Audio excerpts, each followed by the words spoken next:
Hola, bueno, es un placer esta conferencia a distancia, es el signo de los tiempos. Si tuviera que dar un título a esta charla sería Evolución por selección natural, todo el mundo sabe lo que es eso, es la selección darwiniana, versus, enfrentada a la evolución por selección cultural. Claro, lo primero que hay que decir es qué diferencia hay entre una forma de crear y usar innovaciones por selección natural y que respecto de la selección cultural. La selección natural, las innovaciones se producen por cualquier causa, generalmente por azar, y es posteriormente la adaptación al entorno, al medio, la que decide si esa innovación persevera o desaparece. De alguna manera se puede decir que la evolución darwiniana, la evolución por selección natural, se caracteriza porque primero es la solución y luego el problema. Y aún se podría decir más. Primero es la solución y no se sabe de qué problema. Por lo tanto, el valor de lo superfluo adquiere un sentido muy especial. No se sabe si las cosas son superfluas o a lo mejor hay que esperar 20.000 o 30.000 años para saber si una cosa es útil o no. Y eliminar lo superfluo pues evitaría esta manera de crear innovaciones, de evolucionar. Bueno, un ejemplo son las plumas de los dinosaurios. A los dinosaurios les salieron plumas en un momento determinado, pero no sirvieron para mucho, más bien para ser el hazmerreír de los demás dinosaurios, hasta que en un momento determinado la temperatura bajó, la humedad aumentó y resultó que el que estaba preseleccionado por las plumas logró sobrevivir. Es decir, la solución de las plumas encontró su problema. Claro, para evolucionar por selección natural hace falta muchos años, muchos siglos, muchos milenios, muchos millones de milenios para poder notar ese tipo de evolución. En cambio, la evolución por selección cultural es muy diferente porque primero es el problema y hay una mente capaz de buscar una solución. Es decir, primero es el problema y luego es la solución. Bien, por un lado tenemos la evolución biológica que empezó desde una sopa prebiótica hasta complicarse tanto que estamos en una situación de una videoconferencia como esta, que era insospechada en la época de aquella sopa prebiótica. Y la verdad es que la mente humana, capaz de crear la evolución cultural o el diseño cultural o la invención cultural o la innovación cultural, es un logro de la evolución por selección natural. Bueno, es especialmente interesante unir ambas evoluciones y ver qué se puede aprender la una de la otra. La verdad es que he tenido una ocasión hace poco en un museo de tecnología, quizás el museo más antiguo que hay en el planeta, el Museo Politécnico de Moscú, en el que estamos ayudando a rediseñar la museografía, de hacer una reflexión sobre la evolución de los objetos culturales en relación a la evolución de los objetos, digamos, naturales. La primera imagen que tenemos aquí, y ya vemos, es una fotografía de una escena que me encontré durante un paseo, en el que vemos dos formas, una natural, que es la hélice de una liana enroscándose en torno de una hélice cultural como es la de la valla metálica, ¿no? Es decir, hay una hélice cultural y una hélice natural. Sin embargo, las dos están cumpliendo la misma misión, el mismo objetivo. Las dos solucionan el mismo problema, que es agarrar. En el mundo natural, cada vez que encontramos una hélice es porque algo está agarrando algo. Desde el mundo microscópico, desde el propio ADN, cómo conseguir que una información se mantenga unida en muy poco espacio, eso es una mezcla de hélices y espirales, hasta este caso macroscópico en el que vemos que una planta se está agarrando a un soporte y que un alambre se está agarrando a otro alambre. Ahora, fijémonos, ¿no?, en la evolución de los objetos, porque por un lado tenemos la evolución darwiniana por selección natural, que desde las células procariotas, desde las bacterias hasta nosotros mismos, ha habido una evolución de miles de millones de años. Y por otro lado tenemos la evolución de los objetos por selección cultural. Bueno, lo que podemos hablar, si tenemos estas dos evoluciones en mente, es de la selección natural de la selección cultural. Es decir, hay una selección natural de las ideas. Hay ideas que persisten, perseveran, y hay ideas que desaparecen. Es decir, lo que les propongo es una reflexión sobre la evolución natural de las especies vivas enfrentada a la evolución natural de los objetos. Empecemos por decir que hay objetos como este que pocas veces reflexionamos sobre él. En muchos museos de la tecnología podemos ver esta bicicleta con una rueda desmesuradamente mayor que la otra. Bueno, en general, el 95% de los visitantes aceptan este hecho simplemente porque son antiguos, como si los que diseñaron y usaron estas bicicletas tuvieran noción de su propia antigüedad y quisieran ser explícitamente antiguos. Asociamos la no simetría de la bicicleta a algo puramente estético. ¿Lo era? Bueno, es curioso porque hice una prueba en el museo en el cual tuve esta reflexión, y lo he probado luego en otros museos, de preguntar impertinentemente a los visitantes: oiga, ¿por qué los antiguos o las primeras bicicletas tenían esta simetría? Porque realmente la probabilidad de romperse la cabeza era muy alta, era muy incómodo moverse de esta manera. ¿Por qué había un diseño tan asimétrico, tan grotesco, yo diría incluso tan absurdo? Con esto nos acercamos a una idea interesante, que es la importancia del error, que no es ninguna vergüenza, lo adelanto y ahora, la importancia del fracaso o la importancia del fin de una idea, del fin de una innovación. Bueno, la verdad es que simplemente comprendiendo el porqué de este diseño, uno puede tener eso que podemos llamar un gozo intelectual inmediatamente. Si se observa en la manera de mover la bicicleta, el pedal es una biela que está solidaria al centro de la bicicleta. Por lo tanto, antes de inventarse lo que podía ser el piñón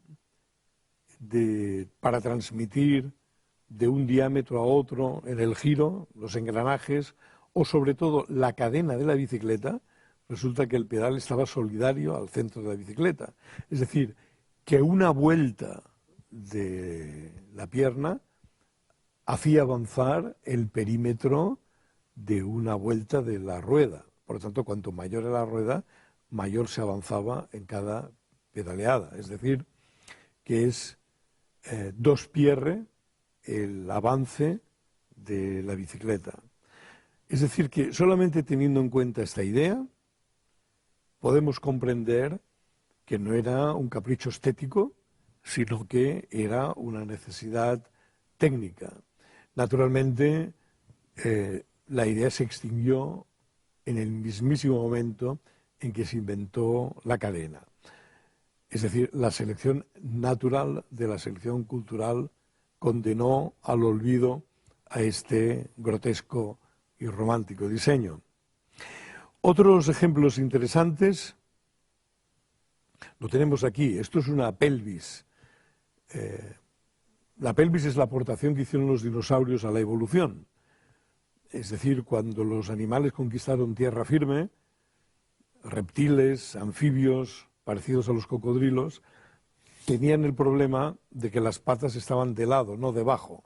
Por lo tanto, un cocodrilo, todavía hoy lo podemos comprobar, cuando camina fuera del agua, a pesar de que alcanzan grandes velocidades, tienen un aspecto pues, de torpeza, ¿no? Porque un cocodrilo cuando se mueve ha de mover todo el cuerpo, el derecho, el izquierdo, el derecho, el izquierdo.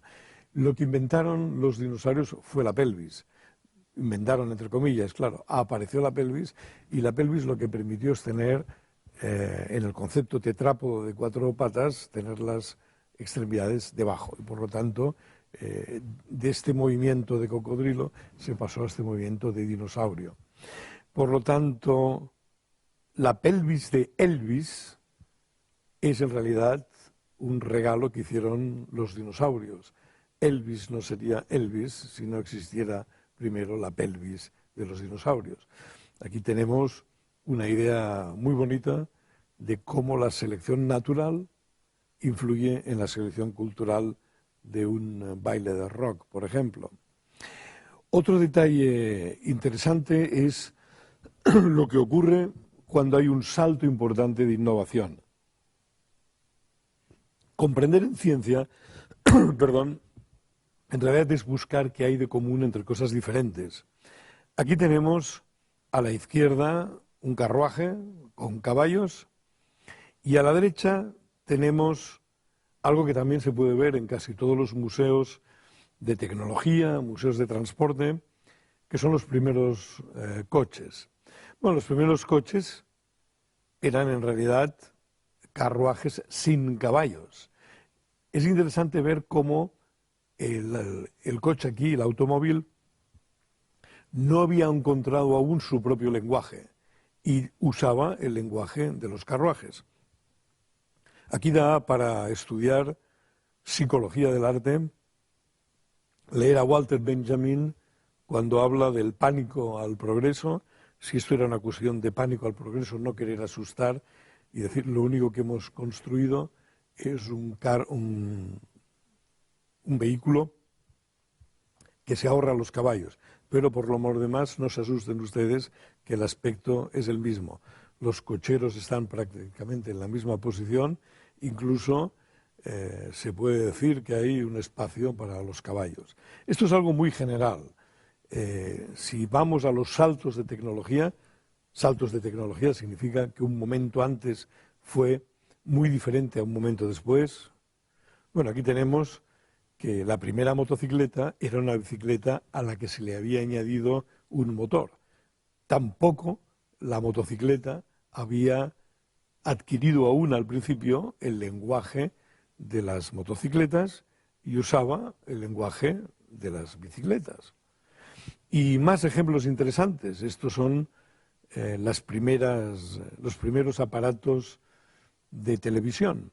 La radio, en la época en que nació la televisión, allá por los años 30, 40, era un mueble que sustituía el fuego, ¿no? Alrededor del cual se reunía la familia a escuchar música, a escuchar diferentes programas. Bueno, la primera televisión no fue más que un mueble de estos en los que se había añadido una pequeña pantalla. Si comparamos las motocicletas actuales de las carreras que vemos en motociclismo con esta, pues ya vemos que ha habido una evolución en que ha encontrado su auténtico lenguaje. Y si comparamos las pantallas de plasma actuales, también vemos que la televisión ha adquirido con el tiempo su propio lenguaje. Es decir, hay una selección natural de estas selecciones culturales. Bueno, el primer teatro, en realidad, el primer cine, en realidad era teatro filmado. Aquí tenemos una película, un fragmento de una película, claro, técnicamente, aquí sí que había un requerimiento técnico también. es que la cámara estaba fija y lo que hacía era filmar una escena, era teatro filmado en realidad.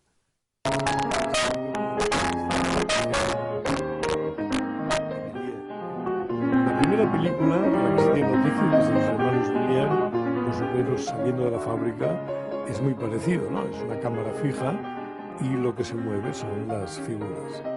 Bueno, esto es lo mismo. El cine actualmente ha adquirido un lenguaje debido también a la evolución de su técnica. Bueno, pues lo mismo se puede decir de la selección natural. Aquí tenemos la invención del tetrápodo. A la izquierda tenemos un pez, Protopterus creo que se llama, que era un pez que de un número indeterminado de aletas que servían para nadar, de repente le salieron por puro azar 4 aletas que ya no servían para nadar, sino que servían para caminar por el fondo. 4 aletas que ya no nadaban, sino que caminaban. Era, de alguna manera se podría decir, una pata-aleta, es decir, una pata que procede de una aleta. Aquí se inventa el número 4, porque este pez tenía 4 aletas para poder caminar por el fondo del agua, que debido al principio de Arquímedes, que opone un empuje al peso, dentro del agua se pesa poco, y estas patas, aunque eran solidarias a la piel y no a la columna vertebral, servían para caminar dentro del agua. Bueno, si miramos así las cosas, podemos ver que cuando los peces se convirtieron en anfibios y luego en reptiles, las 4 aletas se convirtieron en 4 patas que ya no estaban solidarias a la piel, sino que estaban solidarias a la espina dorsal, por tanto podían aguantar unos esfuerzos mayores. Pero vista de esta manera, pues es un ejemplo que podemos comparar perfectamente a los diseños que acabamos de ver entre el final de una era y el principio de una nueva era. Visto de esta manera, podemos decir que un lagarto en realidad es un pez con 4 patas. No todos los peces tienen 4 patas, pero los peces que tuvieron 4 patas pudieron tener la posibilidad de escapar del agua y conquistar tierra firme. El tetrápodo tuvo una evolución apasionante, ¿no? Porque luego hubo patas que sirven para las 2 cosas, para nadar y sirven para caminar, como los ánades, como los patos. Y hay una evolución posterior que es como un tetrápodo es capaz de conquistar el aire y volar, con lo cual las 2 extremidades anteriores las convierte en 2 alas, los murciélagos, las aves, etc. Y como por el otro lado, un pez, en lugar de salir caminando, puede salir volando, como es un pez volador, que convierte 2 aletas en 2 alas. Y el círculo se cierra por arriba, de manera que podemos definir conceptos tales como la pataleta, la aleta pata, es decir, prácticamente todas las combinaciones se dan en la naturaleza. Bueno, la aventura del tetrápodo dentro del diseño natural es un invento importante. Culturalmente luego, el ser humano ha sido capaz de hacer lo mismo, de bucear, de nadar y de volar. Hay que tener en cuenta que el cormorán, por ejemplo, es un ave capaz de bucear, es un ave capaz de caminar y es un ave capaz de nadar, excepto en las Galápagos, donde tan abundante era la comida que con bucear tuvieron bastante, ¿no? Y allí los cormoranes son los únicos cormoranes que ya no vuelan porque no lo necesitan para nada. Hay solamente un animal que es capaz de ir por tierra, mar y aire, que es una rana, hay algunos pequeños reptiles, que son capaces de nadar, de saltar, incluso de planear cuando se tiran de un árbol a otro. Bueno, esta manera de ver la evolución del diseño crea una posibilidad muy interesante. Aquí podemos ver cómo se puede conmocionar toda la tecnología con una innovación, ¿no? No todas las innovaciones son iguales, pero hay algunas especialmente trascendentes. Aquí tenemos el motor eléctrico, a ver si encuentro el más, el motor eléctrico que de repente transforma un berbiquí en una broca, que transforma un exprimidor manual en un robot casero que hace todo, entre otras cosas, exprimir, una navaja que se convierte en una máquina de afeitar y una máquina de escribir manual que se convierte en una máquina de escribir eléctrica. Yo creo que este ejemplo va bien para darse cuenta de cómo la evolución puede castigar y eliminar de todo alguna idea. Por ejemplo, está claro que los berbiquís prácticamente han sido todos sustituidos por las brocas eléctricas. Coexisten el manual y el electrodoméstico, pero es curioso ver cómo la navaja de afeitar fue sustituida en principio por las máquinas de afeitar, pero las máquinas de afeitar han sido sustituidas por las cuchillas y poco éxito ha tenido en realidad la máquina de afeitar. Yo creo que quizás sea por un olor imposible de evitar, que es una mezcla de grasa, pelo, nunca está del todo limpio, y por el placer que da afeitarse con una cuchilla. Es una prueba de que no todo lo nuevo tiene el éxito asegurado. Y las máquinas de escribir son increíbles, ¿no? Esto es una máquina de escribir manual, aquí hay una máquina de escribir eléctrica. Es curioso que las máquinas de escribir, si miramos la evolución de los instrumentos de escritura, primero existieron los buriles para grabar, que por esto los alfabetos antiguos o la manera antigua de escribir es de derecha a izquierda, porque se hace más fuerza hacia adentro que hacia afuera, pero en el momento que aparecieron los pinceles y las plumas, pues resulta que escribiendo de derecha a izquierda uno va borrando con la mano lo que va escribiendo, por lo tanto se invirtió el proceso, pero la imprenta y la máquina de escribir no acabó nunca con la pluma o con la manera de escribir con una mano manual. En cambio, las máquinas de escribir son auténticos dinosaurios que han desaparecido del todo. Entre medio hubo la máquina modelo IBM de bola, que adquirió su lenguaje como máquina eléctrica. Las primeras máquinas eléctricas eran simplemente máquinas idénticas a las manuales, que lo que hacían era propulsar los brazos eléctricamente. Adquirió su propio lenguaje con la idea de la bola, de esta máquina que todo el mundo recuerda, a pesar de que duró muy poco. Pero lo interesante es que a principios del siglo XIX, y como he podido comprobar en el Museo Politécnico de Moscú, en el legendario Museo Politécnico de Moscú, hay una máquina de escribir de bola de 1910, pero que fue castigada por su peso excesivo en la época y no llegó a triunfar. Es decir, que no solamente hay errores, sino que hay ideas que se avanzan tanto a su época que son castigadas en el mismo momento, ¿no? Bueno, y como fin de fiesta, la unión entre la evolución natural y la evolución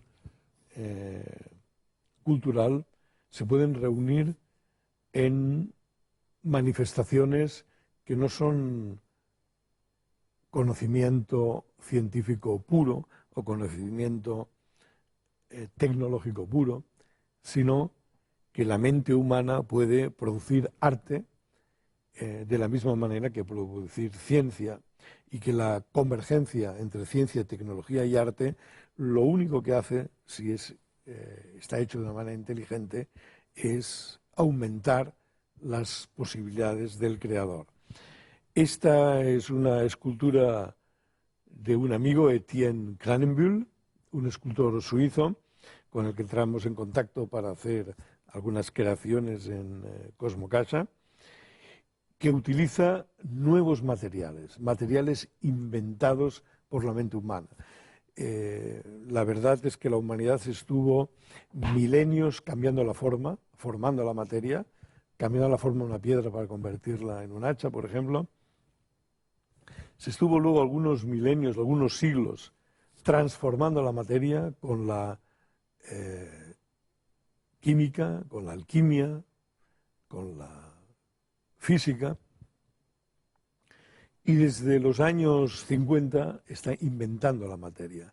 Este artista, de la misma manera que muchos artistas se han interesado por la piedra, por el bronce o por otros materiales, lo que ha hecho es sondear en la creatividad humana para ver si las innovaciones de materiales inventados a la carta, que no existen espontáneamente en la naturaleza, podrían servir para crear esculturas nuevas. Tanto el sonido como la visión permiten constatar en este vídeo, perdón,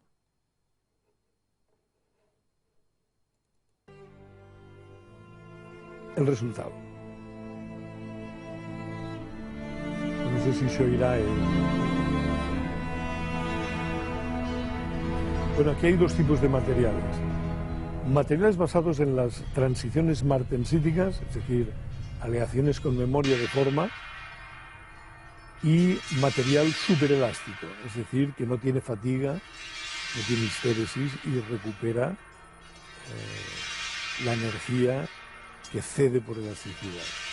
Bueno, son sensaciones totalmente nuevas y es conocimiento artístico. Y el último ejemplo,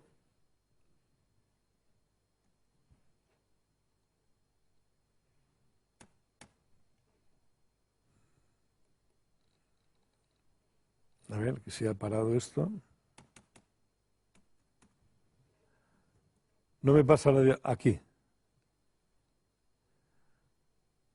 Bueno, esto es un espectáculo que monté con mi amigo Pep Bou, que es el rey de la burbuja, y logramos una metáfora museográfica simulando los planetas del sistema solar girando en un mismo plano dentro de una enorme media burbuja que naturalmente simboliza el sistema planetario.